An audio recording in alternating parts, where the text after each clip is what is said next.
जय हिंद मेरे प्यारे साथियों, स्वागत है आप सभी का कैरियर एकेडमी कुंडा के इस बेहतरीन से प्लेटफॉर्म पर। तो आज हम बात करने वाले हैं विद्युत क्षेत्र की तीव्रता के बारे में। तो हमारे चैप्टर फर्स्ट बुक के फर्स्ट चैप्टर में पहला जो चैप्टर है उसमें दो इंपॉर्टेंट बहुत ज्यादा डेरिवेशन है, जिसमें सबसे ज्यादा इंपॉर्टेंट है अच्छी स्थिति में विद्युत क्षेत्र की तीव्रता, और इसी के बराबर में एक और इंपॉर्टेंट है कौन सा, निरक्षीय स्थिति में विद्युत क्षेत्र की तीव्रता। तो आज हम इस वीडियो में डिस्कस करने वाले हैं अच्छी स्थिति में विद्युत क्षेत्र की तीव्रता क्या होती है। लेकिन उसके पहले हम ये समझे कि अच्छी स्थिति क्या होता है, अच्छी स्थिति किसको कहते हैं। तो ध्यान सुनिएगा, जो हमारे पास आवेश होते हैं या जो हमारे पास दो अक्ष हो, उन दोनों अक्षों को मिलाते हुए अगर हम एक रेखा खींच दें तो उसे क्या बोलेंगे, अक्षीय स्थिति बोलेंगे। ठीक है, तो चलिए स्टार्ट करते हैं। तो सबसे पहले हमने यहाँ पे क्या बनाया, द्विध्रुव बनाया। द्विध्रुव जानते हैं क्या होता है, दो डाइपोल होते हैं, मतलब डाइपोल होता है, एक प्लस होता है और एक क्या होता है, माइनस। तो यहाँ पर एक आवेश रखा है प्लस क्यू, यहाँ पे एक आवेश है माइनस क्यू, और इसमें इन दोनों के बीच की जो दूरी है वो क्या है, 2L है। इन दोनों के बीच की दूरी हमने क्या मानी, 2L मान लिया। अगर ये इसका बीचों बीच का बिंदु है, अगर पूरी दूरी भैया 2L है तो इसका मतलब आधी दूरी हो जाएगी L और आधी दूरी हो जाएगी L, और जोड़ दोगे तो फिर 2L हो जाएगा। अब हमें क्या बोला गया, अच्छी स्थिति में। तो जरा हमको यही समझना है सबसे पहले कि आखिर अच्छी स्थिति क्या होता है। देखो हमारे पास एक आवेश है प्लस क्यू, एक आवेश है माइनस क्यू, दोनों आवेशों को मिलाते हुए एक रेखा खींच दो आप। तो यहां पे मैंने क्या किया, दोनों आवेशों को मिलाते हुए मैंने एक रेखा खींच दिया, और इस रेखा पर, इसके बाहर, इस रेखा पर वैद्युत द्विध्रुव के बाहर कोई आप बिंदु मानो, जैसे यहाँ पे एक बिंदु, इसको क्या मान लिया P, तो इसको क्या बोलेंगे, अक्षीय स्थिति, मतलब कि इसको बोलेंगे एक्सियल पोजीशन। इंग्लिश में क्या बोलते हैं, एक्सियल पोजीशन बोलते हैं। क्या होता है अच्छी स्थिति, दोनों आवेशों को मिलाने वाली रेखा के किसी मतलब रेखा पर किसी बिंदु जो होता है, कोई बिंदु होता है, उसको बोलते हैं अक्षीय स्थिति बोलते हैं। ठीक है, तो हमने क्या माना सबसे पहले कि यहां पर ये जो आवेश है, चलो चाहे आप इधर मानो चाहे उधर मानो, एकदम सेम होने वाला, कोई दिक्कत नहीं होगी, सब सेम आएगा। ठीक है, अब यहाँ पे प्लस क्यू है, यहाँ पे माइनस क्यू है, और ये क्या बिंदु P, और यहाँ पे हमको क्या निकालना है, इसके कारण विद्युत क्षेत्र की तीव्रता। तो सबसे पहले मैं क्या कर दूं, मैंने क्या किया, मैंने इसके मध्य बिंदु से यहां से मैंने इसके बीच की दूरी को बोल दिया, यहां से यहां तक की दूरी ये क्या है, R है। क्या है, R है। ये क्या, इसका मध्य बिंदु है, और यहां से यहां तक की दूरी क्या है, R है। अच्छा, अगर वहां से यहां तक की दूरी R है तो ये क्या हो जाएगा, R प्लस L हो जाएगा। क्या हो जाएगा, R प्लस L हो जाएगा। देखो ये क्या है, R है, और ये क्या L। तो अगर यहां से यहां तक R और इतना L, तो पूरा क्या हो जाएगा, R प्लस L हो जाएगा। उसके बाद इस वाले आवेश से माइनस आवेश के कारण देखेंगे तो यहां से यहां तक की पूरी दूरी क्या है, R है। अगर इतनी दूरी में से मैं इतनी दूरी को हटा दूं तो ये क्या हो जाएगा, R माइनस L हो जाएगा, और यहां भी ये हो जाएगा। तो दूरी हमको पता चल गई है। अब हमें क्या करना है, सूत्र को देखना है, फॉर्मूले को देखना है। सुनो ध्यान से, हमारे पास ये क्या है, प्लस आवेश है। क्या है, प्लस आवेश है। ये कैसा आवेश है, माइनस आवेश है। प्लस आवेश के कारण जो विद्युत क्षेत्र होता है वो बाहर की ओर होता है। इसका मतलब अगर हम यहां पर विद्युत क्षेत्र निकालेंगे बिंदु P पर प्लस क्यू के कारण, तो वो कहां पे आएगा, बाहर की ओर आएगा, मतलब इससे बाहर, मतलब ऐसे। इसका नाम मैंने बोल दिया क्या है, E1 है। क्या है, E1 है। और यहाँ पे माइनस क्यू है, अगर इस माइनस क्यू के कारण आप निकालोगे तो माइनस का ना अंदर की ओर होता है, उसी की तरफ होता है, तो इधर ही आएगा, और इसका नाम मैंने क्या मान लिया, E2 मान लिया। तो इसका नाम क्या हो गया, E2, और उसका नाम क्या हो गया, E1। लेकिन ये तो E1 और ये क्या है, E2 है, लेकिन हमें अलग अलग नहीं चाहिए, हमें तो नेट बताओ, नेट कि बिंदु P पर नेट विद्युत क्षेत्र कितना होगा। तो इसके बारे में बात करेंगे, सुनना ध्यान से। तो मैंने क्या बोला कि प्लस क्यू के कारण बिंदु P पर, प्लस क्यू के कारण बिंदु P पर विद्युत क्षेत्र की तीव्रता, विद्युत क्षेत्र की तीव्रता तो कैसे निकालेंगे, देखो फॉर्मूला होता है, यहाँ पे एक आवेश है और एक आवेश के कारण जो फॉर्मूला होता है दूरी पर निकालने के लिए विद्युत क्षेत्र, वो क्या होता है, वो होता है E बराबर 1/4 pi epsilon naught into Q upon R होता है। क्या होता है? आर स्क्वायर होता है। तो ये हो गया हमारे पास, लेकिन इस फॉर्मूले को हम यूज करेंगे, ये मेन फॉर्मूला है, हम इसके हिसाब से यूज करेंगे। देखना, तो यहाँ पे प्लस क्यू के कारण विद्युत क्षेत्र कितना है? E1। तो यहाँ पे क्या आ जाएगा? E1। तो एक जगह क्या आ जाएगा? E1। ये तो नियतांक है, जिसको ऐसे रहने दो, ये हो जाएगा 1/4 पाई एप्सिलॉन नॉट। ये क्या है? क्यू। तो आवेश क्या रखेंगे? क्यू रखेंगे। तो आवेश क्यू, फिर क्या है? आर। आर क्या है? उस बिंदु के बीच की दूरी। अब देखो, तो यहाँ पे जब मैं प्लस क्यू के कारण बिंदु पी पर निकाल रहा था, तो यहां से इसके बीच की दूरी क्या है? R plus L. तो यहाँ पे क्या आ जाएगा? आर प्लस एल, और इसका क्या हो जाएगा? स्क्वायर, क्योंकि यहाँ पे क्या लगा है? स्क्वायर लगा है। आई होप इतना आपको समझ में आया होगा। ठीक है, इसी प्रकार से मैं उस तरफ कर देता हूं, बिंदु P पर विद्युत क्षेत्र की तीव्रता, लेकिन किसके कारण? माइनस क्यू के कारण। ठीक है, तो जरा देखिएगा ध्यान से, यहाँ पे तो मैंने लिखा कि माइनस क्यू के कारण विद्युत क्षेत्र की तीव्रता, विद्युत क्षेत्र की तीव्रता कहां पर भैया? तीव्रता P पर। तो इसके वजह से निकालेंगे, फॉर्मूला सेम आएगा। ये कौन सा फॉर्मूला है? ये फॉर्मूला है एक आवेश के कारण। फॉर्मूले का नाम क्या है? एक आवेश या एकांक आवेश के कारण विद्युत क्षेत्र की तीव्रता, विद्युत क्षेत्र की तीव्रता। ठीक है, तो एकांक आवेश के कारण क्या है? विद्युत क्षेत्र की तीव्रता है। तो अब देखो, तो ये फॉर्मूला फिर से ही लिखूंगा, तो अब की फॉर्मूला तो मैं लिखूंगा नहीं, अब की मैं डायरेक्ट फॉर्मूले पे मान पुट कर देता हूं। ठीक है, तो यहाँ पे क्या हो जाएगा? E2 हो जाएगा बराबर। अब देखो, ये हो गया 1/4 पाई एप्सिलॉन नॉट। तो यहाँ पे आ जाएगा 1/4 पाई एप्सिलॉन नॉट इंटू आवेश क्या है? क्यों? तो आवेश क्या हो जाएगा? क्यों। देखो यहाँ पर भी आवेश क्या? क्यों। यहाँ पे आवेश को हम लोग चिन्ह सहित नहीं रखते। क्यों? क्योंकि जो विद्युत क्षेत्र है वो एक प्रकार की सदिश राशि, उसका सिर्फ परिमाण रखते हैं, उसका मान चिन्ह सहित नहीं रखते। तो यहाँ पे आ जाएगा। अब देखो, फिर यहाँ पे दूरी, तो अब की बार दूरी माइनस क्यू से है ना, तो माइनस क्यू से दूरी क्या है? R minus L. तो यहाँ पे हो जाएगा आर माइनस एल का स्क्वायर। ठीक है, तो ये हो गया हमारे पास, इसको मैंने बोल दिया समीकरण नंबर 2। अब देखो, समीकरण 1 ये हो गया और समीकरण 2 हो गया। समीकरण नहीं मानोगे तो भी कोई दिक्कत नहीं है। तो यहाँ पे मैंने क्या किया? बिंदु P पर ये हमारे पास E1 का मान आ गया, ये हमारे पास E2 का मान आ गया। अब क्या करना है? बिंदु P पर नेट विद्युत क्षेत्र निकालना है कि आखिर ये बताइए नेट विद्युत क्षेत्र कितना होगा। तो अब हमारे पास टॉपिक का नाम है, चलो इसको पहले आप उतारिए, नहीं बता देते, चलो लिख देते। अच्छा, तो मैंने क्या लिखा कि बिंदु P पर नेट विद्युत क्षेत्र, बिंदु P पर नेट विद्युत क्षेत्र। तो जब मैं बिंदु P पर नेट विद्युत क्षेत्र निकालूंगा तो क्या हो जाएगा? सुना ध्यान से, देखो बाबू, विद्युत क्षेत्र एक प्रकार की सदिश राशि है। कैसी राशि है? सदिश राशि है। इसका नाम क्या हो गया? E1, इसका नाम क्या हो गया? E2। अब जब दो सदिश राशियां विपरीत दिशा में हो, कहां पे हो? विपरीत दिशा में होती हैं, तो उनको मान निकालने के लिए नेट मान उनको घटा दिया जाएगा, क्योंकि वो विपरीत दिशा में, कहां पे? विपरीत दिशा में। लेकिन अगर वो समान दिशाएं में है तो उनको क्या कर देंगे? जोड़ देंगे। और यहाँ पे ये अलग अलग दिशाओं में, इसलिए इनको घटाएंगे। तो इसलिए हमारे पास जो नेट विद्युत क्षेत्र उसका नाम है E, और इसका नाम क्या हो जाएगा?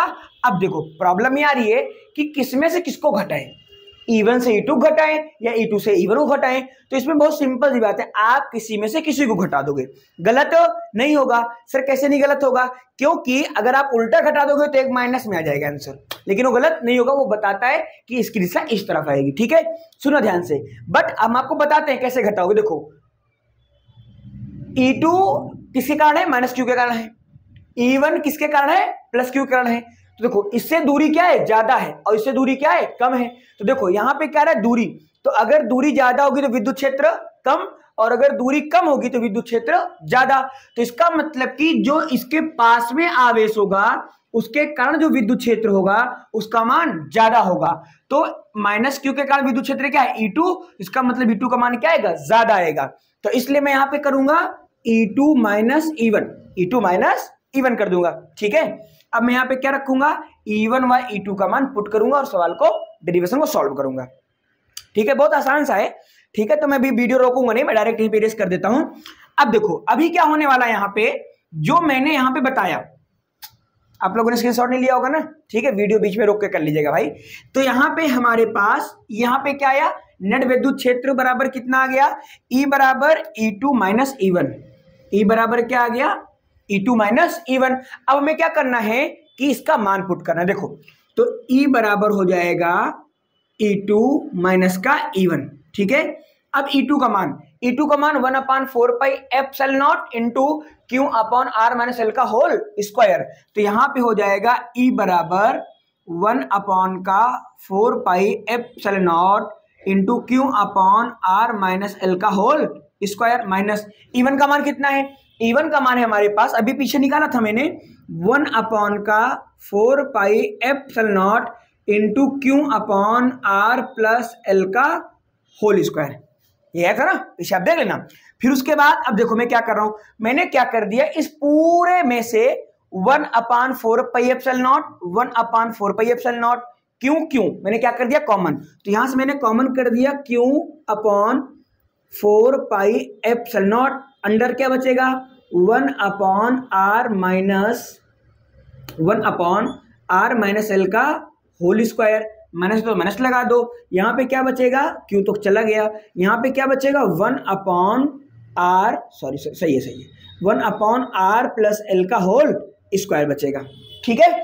अब मैं क्या करने वाला हूं, कुछ नहीं करना है, इसको सॉल्व करना है, ठीक है। इसको सॉल्व करने के लिए मुझे उधर वाले पार्ट को इरेज करना पड़ेगा, ठीक भैया। तो इरेज कर देते हैं, आप लोगों ने लिख लिया होगा इसको। तो देखिए बिल्कुल सिंपल सी बात है भाई, है ना, ज्यादा घबराने वाली कोई बात नहीं है। देखो मैं क्या कर रहा हूं, इसको भिन्न के तरीके हल कर रहा हूं। भिन्न जानते हैं आप लोग, इधर वाले को इधर गुणा कर दो, इधर वाले को इधर गुणा कर दो, जिसको हम बोलते हैं वज्र गुणा। वज्र का मतलब तिरछा, क्रॉस वाला, है ना। तो R प्लस L का गुणा इधर कर दें, R माइनस L का गुणा इधर कर दें, तो यहां पे हमारे पास आ जाएगा, देखना ध्यान से, यहां पे आएगा E बराबर Q अपॉन 4π, एक बार मैं देख लो भाई सब विजिबल है सही से, जी ठीक है। तो यहां पे हो जाएगा E बराबर Q अपॉन 4πε0, ये तो कॉमन हमने लिया था। उसके बाद ब्रैकेट के अंदर क्या बचा, देखो अब मैं इसका इधर मल्टीप्लाई कर रहा हूं, इसका इधर करूंगा, तो जब इसका इधर मल्टीप्लाई करोगे 1 में, तो R प्लस L का होल स्क्वायर, तो यहाँ पे क्या आ जाएगा R प्लस L का होल स्क्वायर, माइनस है तो माइनस लगा दो, और यहाँ पे क्या आ जाएगा R माइनस L का होल स्क्वायर, और पूरे का बटे, बटे में क्या आएगा, बटे में आएगा R माइनस L का स्क्वायर इंटू, भाई आपस में गुणा हो जाता है ना हर का, और इंटू हो जाएगा R प्लस L का स्क्वायर, ठीक है, यही आएगा, हाँ यही आएगा, इसके अलावा कुछ ना आएगा। उसके बराबर हो गया E बराबर, अब देखो Q अपान 4πε0, तो यहाँ पे हो जाएगा Q अपान 4πε0। अब देखो ध्यान से, मैं इसको a प्लस बी के होल स्क्वायर तोड़ रहा हूं, सबको पता होगा क्या होता है, a प्लस बी का whole square a square plus B square plus का 2ab होता है। तो इसको जब तोड़ूंगा तो हो जाएगा हमारे पास r स्क्वायर प्लस का l स्क्वायर, भाई यहाँ तो आएगा नहीं, इस वाले पार्ट को मैं यहाँ से थोड़ी ज्यादा जगह मिल जाएगी, ठीक है। तो इसको इरेज कर दे क्या डायग्राम, जाने दो। अच्छा तो यहाँ पे हो जाएगा E बराबर Q अपॉन 4πε0, ठीक है। इसको जब आप ब्रेक करेंगे तो हो जाएगा R square plus L square plus 2RL, minus minus है तो माइनस लगा दिया। अब इसको तोड़ो, तो इसको जब तोड़ोगे देखो बड़ा ब्रैकेट लगा दे, ठीक है, ताकि समझ में आए आपको, एक ही ब्रैकेट 2 बार हो जा रहा था। तो ये हो जाएगा R स्क्वायर प्लस का L स्क्वायर और माइनस का क्या हो जाएगा 2RL हो जाएगा। इसको भी a प्लस बी का होल स्क्वायर लिख देता हूँ, है ना, आता होगा हालांकि आप लोग को, a plus B square, a plus देखो प्लस माइनस का, तो हो जाएगा a square plus B square plus या माइनस 2ab, अगर यहाँ प्लस है तो प्लस आएगा, यहाँ माइनस है तो वहाँ पे माइनस आएगा, ठीक। अब यहाँ पे देखो इसको गुणा करो आपस में, तो इसको मैंने क्या कर दिया, ध्यान सुनना, इसकी पावर में 2 है, इसकी पावर में भी 2 है, तो इसका मैंने होल पावर कर दिया, तो इसको मैं लिख सकता हूँ r माइनस एल और r प्लस एल, ठीक है, और यहाँ में लगा दिया एक मंझला ब्रैकेट, ठीक है। तो ये हमारे पास हो गया मंझला ब्रैकेट, और यहाँ पे क्या आ जाएगा स्क्वायर, क्यों, क्योंकि जब मैं स्क्वायर को तोड़ूंगा तो स्क्वायर फिर एक बार इसके ऊपर आएगा, फिर एक बार इसके ऊपर आएगा, तो अगर मैं इसको तोड़ूंगा ये इसके ऊपर आ सकता है, तो इसको मिला के पूरे के ऊपर भी तो लगा सकता हूँ, तो इसलिए मैंने इसको ऐसे लगा दिया, ठीक है। चलो अब यहाँ पे हो जाएगा E बराबर, ये हो जाएगा Q अपॉन 4πε0। देखो ध्यान से मैं क्या कर रहा हूँ, इसका अंदर मल्टीप्लाई कर रहा हूँ, जब इसका अंदर आप मल्टीप्लाई करेंगे तो ये हो जाएगा R स्क्वायर प्लस का एल स्क्वायर प्लस का 2RL, माइनस के अंदर गुणा करो बाबू, तो ये हो जाएगा माइनस का आर स्क्वायर माइनस का एल स्क्वायर और माइनस माइनस प्लस क्या हो जाएगा 4RL हो जाएगा। ठीक है, और बटे में क्या हो जाएगा हमारे पास ये 4RL नहीं 2RL, माइनस का क्या हो जाएगा 2RL और यहाँ पे क्या आएगा प्लस आएगा। अब देखो यहाँ पे क्या हो रहा है, सुना ध्यान से, ये लिखा है a माइनस बी और ये क्या लिखा है a प्लस बी, ये लिखा है a माइनस बी और ये क्या लिखा है a प्लस बी। आप सबको पता है कि a माइनस बी एक ब्रैकेट में a प्लस बी एक ब्रैकेट में a square minus B square का सूत्र होता है। तो यहाँ पे मैं क्या लिख सकता हूँ R square minus L square. देखो अगर इसको तोड़ोगे आप तो R square minus L square का मतलब आर माइनस एल एक ब्रैकेट में आर प्लस एल एक ब्रैकेट में, वही चीज तो आएगी। और बाकी जो पहले लिखा हुआ उसको मैंने लगा दिया ऐसे करके स्क्वायर। ठीक, अब देखो अभी देखो छोटा लग रहा है कितना बड़ा छोटा हो गया, आर स्क्वायर से आर स्क्वायर कट जाएगा प्लस माइनस, एल स्क्वायर से एल स्क्वायर कट जाएगा प्लस माइनस, ऊपर क्या बचा हमारे पास ई बराबर Q upon 4 pi epsilon not और अंदर क्या है 2 2 4 तो हो जाएगा 4RL, ऊपर क्या बचा 2 2 4 RL और नीचे क्या बचेगा R square minus L square की होल पावर 2। ठीक है, इतना बचा हुआ है, तो इसे आप जल्दी से राइट डाउन कर लें, फिर मैं इस वाले पार्ट को सॉल्व करता हूँ।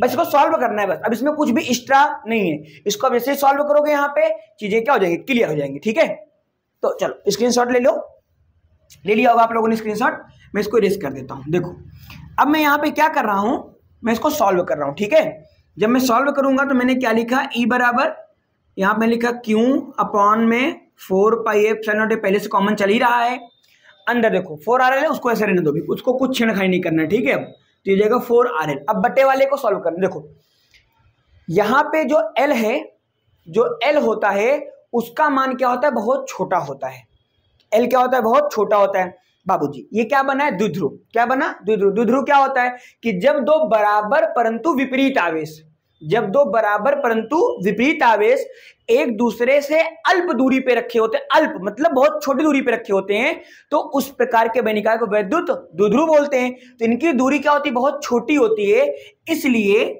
इसलिए इसलिए जो L का मान होता है वो क्या होता है बहुत छोटा होता है, L का मान क्या होता है बहुत छोटा होता है। तो इसलिए मैं L की जगह क्या पुट कर सकता हूँ 0, जब मैं L की जगह 0 पुट करूंगा तो जगह आर स्क्वायर माइनस L की जगह पे क्या रख दिया 0 और इसके बाद यहाँ पे क्या लग जाएगा स्क्वायर लग जाएगा, इसको 0 हटा दो, उससे कोई मतलब है नहीं। तो यहाँ हो जाएगा Q upon 4 pi epsilon not into देखो 4RL, तो मैंने लिख दिया 4RL। अब इसको तुम तोड़ोगे तो हो जाएगा आर स्क्वायर का स्क्वायर, 2 दूनी 4, तो कुल मिला के यहाँ पे क्या आएगा आर की पावर 4 आएगा। ठीक, एक आर से एक आर कट जाएगा, ई बराबर क्या हो जाएगा क्यू अपॉन का 4 पाई एप्सिलॉन नॉट इनटू ये हो जाएगा 4L अपॉन का आर क्यूब। डेरिवेशन आपका हो चुका है, लेकिन इसे थोड़ा सा हम सीक्वेंस बनाते हैं। ठीक है, तो मैंने क्या कर दिया इस क्यू को इसके साथ में दे दिया, जब और इसको मैंने तोड़ दिया, जब इसको आप तोड़ेंगे तो हो जाएगा ई बराबर, या एक बार लिखा ही ये मान लो, तो हो जाएगा 1 अपॉन में 4 पाई epsilon naught into 2L into Q. देखो क्यू को मैंने इसके साथ में दे दिया और इसको मैंने तोड़ दिया, तो जब 4 को तोड़ूंगा 2 गुणे 2 कर सकता हूं, तो ये 2 गुणे 2 हो के L हो गया। ठीक है, और ये क्यों क्योंकि सूत्र बन जाएगा अभी, और बटे में क्या है आर क्यूब, तो यहाँ क्या आ जाएगा आर क्यूब। देखो ये वाला क्या होता है ये P का मान होता है, तो P बराबर क्या होता है Q into 2L, Q into 2L, तो यहाँ पे मैं P लिख सकता हूँ ना, तो इसलिए यहाँ पे दिखेगा, चलो यहाँ पे करते हैं।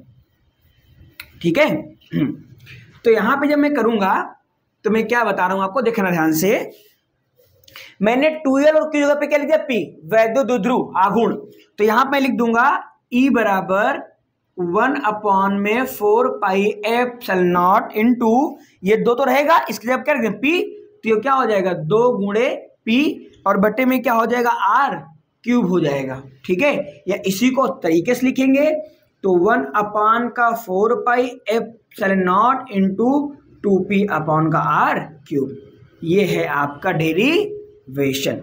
ठीक है, तो ये होता है अच्छी स्थिति में आपका डेरिवेशन। ठीक, कोई दिक्कत नहीं होगी, है ना, बिल्कुल आराम से। सबसे पहले क्या करना है आपको, प्लस आवेश के कारण निकालना है, फिर माइनस आवेश कारण निकालना है, फिर क्या करना है दोनों घटा देना है। ठीक है, क्यों? क्योंकि दिशाएं क्या आएंगी? विपरीत आएंगी, सिंपल सी बात है। दिशाएं क्या आएंगी? विपरीत आएंगी, और बस घटा दीजिएगा और एक बार एल का मान 0 कर दीजिएगा और यहाँ पे क्यू बराबर 2l को पुट कर देना है, बस बात खत्म। ठीक, तो इतना है डेरिवेशन। आगे मिलेंगे हम आपको नेक्स्ट वीडियो में, और उसमें हम आपको बात करेंगे किसके बारे में? निरक्षी के बारे में। निरक्षी वाला बहुत ज्यादा इंपॉर्टेंट, बहुत बहुत बहुत ज्यादा, और बहुत बार आता भी है। ठीक है, तो इसके बारे में बात करेंगे। तो मिलते हैं आपसे नेक्स्ट वीडियो में, तब तक आप सभी लोग अपना ख्याल रखिए और मस्त तरीके से पढ़ाई करें यूपी बोर्ड 2025 के लिए, हिंदी मीडियम के लिए। ठीक है, जय हिंद।